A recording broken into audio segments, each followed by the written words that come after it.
Todd, what are we looking at right now? Computer buttons and blinky lights. But why are we looking at so many computer buttons and blinky This is lights? sort of a, you go 4 years on something with a group of 100 people, and that's what we spend our entire days doing. Like, we live with this. And there isn't a single part of the game that we haven't debated and gone over, and how can we make it better, and what's right, and how can we put more and more and more and more into it. And just those pictures of those computer panels, they represent that for me pretty well.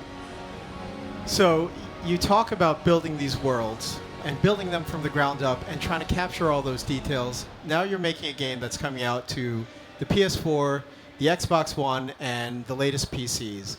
What does having that extra horsepower working on current-gen consoles allow you to do, especially in terms of details, that you weren't able to do before? Most games today have really good graphics. Mm-hmm. That's pretty standard, but memory is important to us, how much memory it has. Is we can make a world that has more, not just more details, but more dynamic details that we can keep track of, or we can stream in and load quicker, and all of that suspends your disbelief that this is a real world. So then when something crazy happens, a Deathclaw comes busting through, it's that much more real. It just allows you to really be part of that world, right? Yeah, or you stumble into an old, we like to do a lot of environmental storytelling, so you stumble into a bedroom where maybe somebody lived. It's just like a little beats of your own private thinking in those moments. Todd, another thing you talked about is building the game on an upgraded version of the creation engine. You mentioned full physical base rendering and dynamic volumetric lighting. Now, I know what I saw. I saw the water looks beautiful, the world looks beautiful. And what does that mean to the gamer? To the gamer, it looks prettier. So people like that.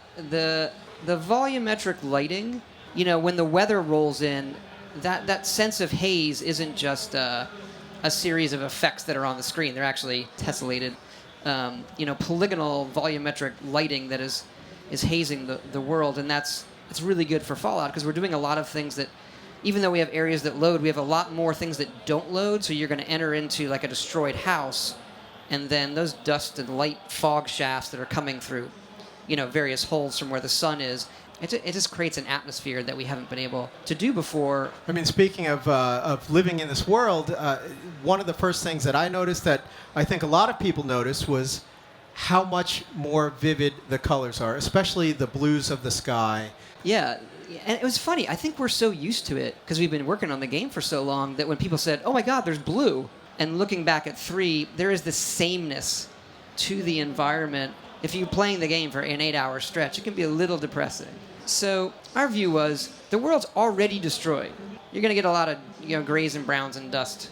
And Istvan Pele, our lead artist on it, was really into calling out things for your attention that had bits of color that we wanted to do anyway. So finding the right balance of that.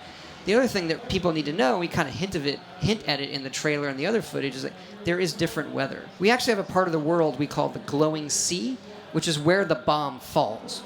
That looks more like your classic Fallout 3 wasteland, but even more so. And then we have a new weather system for this one so that the storms from the glowing sea, these radiation storms, can flare up and then blow through the world. And when the lightning goes off, you get radiated. But that creates a very post-apocalyptic look. And so having that change while you're playing the game is really important to us.